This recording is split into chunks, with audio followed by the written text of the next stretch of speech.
시청자 여러분 안녕하십니까? VOA 모닝뉴스 시작합니다. 북한 김정은 국무위원장이 20일간의 잠행을 깨고 나타난 지 열흘이 넘었는데 미국에서는 북한의 불안정성에 대한 논의가 여전히 활발히 이어지고 있습니다. 과거 미국 정부에서 북한 문제를 다뤘던 전직 고위 관리들은 김정은의 재등장이 건재를 확인한 계기가 아니라 매번 건재를 증명해야 하는 절박함으로 진단했습니다. 조상진 기자가 보도합니다. 북한 체제를 가까이서 지켜봤던 미국의 전직 관리들은 김정은 위원장의 이번 잠행과 재등장 과정에서 1인 지배 체제의 불안정성이 그대로 드러났다고 진단했습니다. 순천 인비료 공장 준공식에 참석해 2020년 5월 1일이라는 날짜가 선명하게 적힌 판을 배경으로 밝은 표정을 짓고 있는 김 위원장의 모습에서 지도자의 모습을 끊임없이 인식시키지 않고는 체제가 유지될 수 없음을 드러내는 연출이 엿보인다는 지적입니다. 크리스토퍼 힐 전 국무부 차관보는 이는 북한의 체제가 안정적이지 않다는 것을 보여준다며 북한은 김정은이라는 상징이 필요하고 그의 부재 시 체제가 약화될 수밖에 없다고 지적했습니다. And I think when he's missing, the system weakens considerably. So it speaks to the fact that North Korea's political situation is not very solid and kind of hinges on this weak heart that is beating in this one individual. 미국의 전직 관리들은 또 김 위원장이 공개석상의 모습을 보인 현재 시점에서 여전히 그가 1인자라는 데 의심의 여지가 없어 보인다면서도 독재자가 현재 막강한 권력을 누리는 것과 체제의 안정성은 별개의 문제라고 지적했습니다. 로렌스 고브 전 국방부 차관보는 북한은 지도자의 이상 없음을 자국민은 물론 외부에 계속 각인시켜야만 유지될 수 있는 불안정성을 내재하고 있다고 말했습니다. I think that you did not have a problem. First of all, he wouldn't have disappeared, and when he came back, they wouldn't have to say anything. But the very fact that they're saying it is, I think some people realize that there may be some concerns. 김일성, 김정일에 비해 훨씬 젊은 나이에 건강 문제가 지적되는 김정은 1인 지배 체제에 의존하는 상황에 북한의 앞날을 더욱 불투명하게 만들고 있다는 지적도 나옵니다. 미첼리스 전 국무부 정책기획실장은 베일에 쌓인 북한 내부 정보 문제를 지적하면서 급변 사태에 대비한 철저한 준비 계획의 필요성을 강조했습니다. Should there be regime change or should there be a death in the Kim family line, we really need to have some protocols and some lines of communication established ahead of time to prevent misunderstandings and miscalculation that could lead to some very deadly outcomes. 전직 관리들은 북한 지도부 급변 사태 시 핵무기 관리가 미국의 최우선 순위가 될 것이라면서 중국과 러시아, 한국도 이를 우선순위로 둬야 한다고 말했습니다. 그러면서 핵무기뿐 아니라 생화학무기 통제 주체와 이에 대한 대응을 비롯해 급변 사태 이후 중국과의 충돌 문제를 어떻게 해결할 것인지 등 여러 주제가 비상계획에 포함되고 논의돼야 한다고 강조했습니다.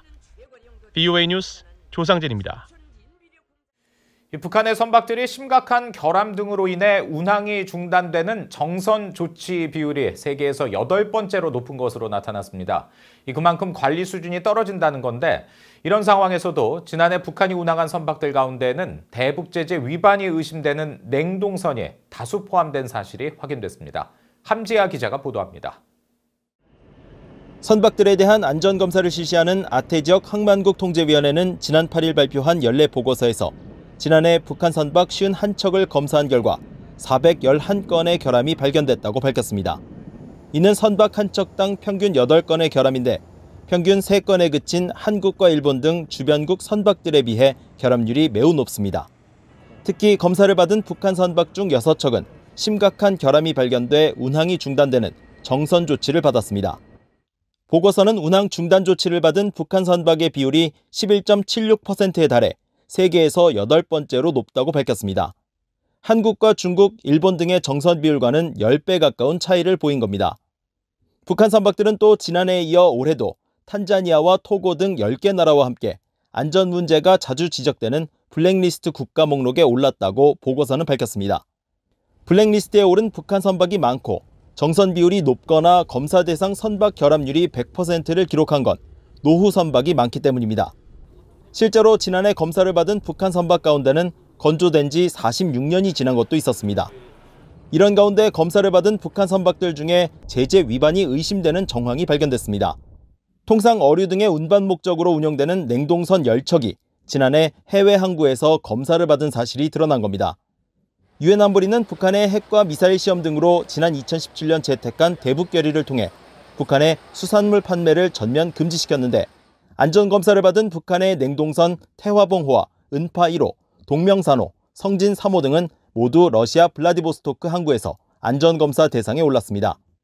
이들 가운데 일부는 검사 당시 선주가 원산 수산물 수출 회사로 돼 있어 수산물 수출로 인한 제재 위반이 의심되는 대목입니다.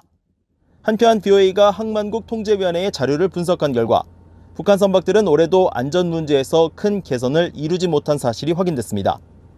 지난 1월부터 이달 13일까지 안전검사를 받은 북한 선박은 모두 11척으로 이들 모두 결함이 발견돼 현재까지 결함 발견율 100%를 기록하고 있습니다. BOA 뉴스 함자입니다.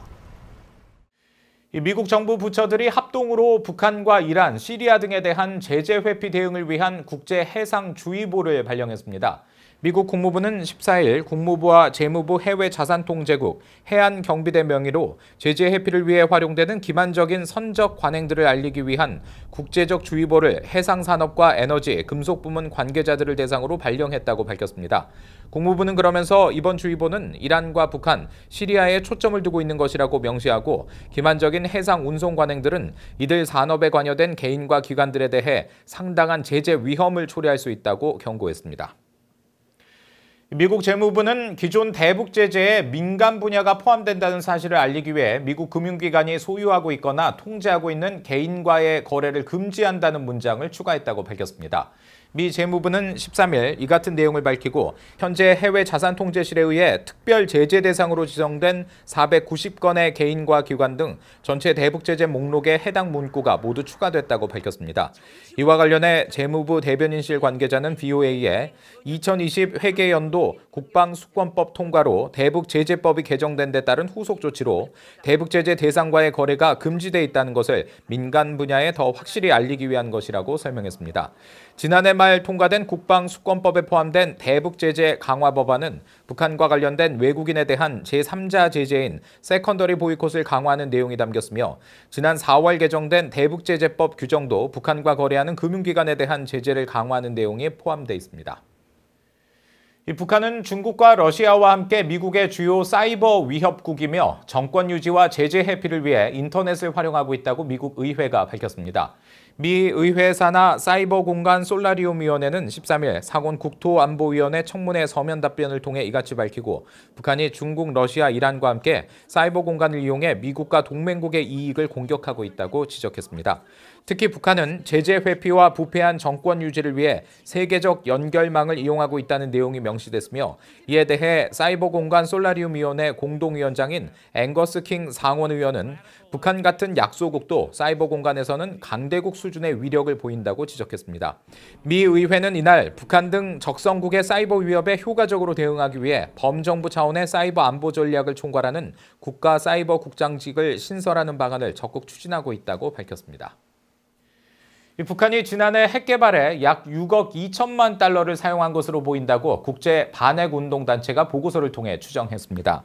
2017년 노벨 평화상을 수상한 핵무기 폐기 국제운동은 지난 13일 발간한 2019 세계 핵무기 비용 보고서를 통해 2009년 북한이 국민 총소득의 약 35%인 87억 7천만 달러를 국방비로 썼다는 한국 연구단체의 자료와 2011년 북한 국방비의 6%가 핵 프로그램에 사용됐을 것이라는 글로벌 제로 자료를 바탕으로 추산해 이같이 추정했다고 밝혔습니다. 보고서는 핵탄두를 35개 보유한 것으로 알려진 북한이 과거와 같은 지출 비율을 유지할 경우 2018년 국민 총소득 총액 중 35%를 국방비에 이 중 6%인 7,530억 원을 핵 프로그램에 투입했을 것으로 추정한다면서 북한이 지난 한 해 핵 개발에 1분당 1,180달러를 쓴 셈이라고 지적했습니다. 이상으로 BOA 모닝뉴스를 마칩니다. 시청해주신 여러분 고맙습니다.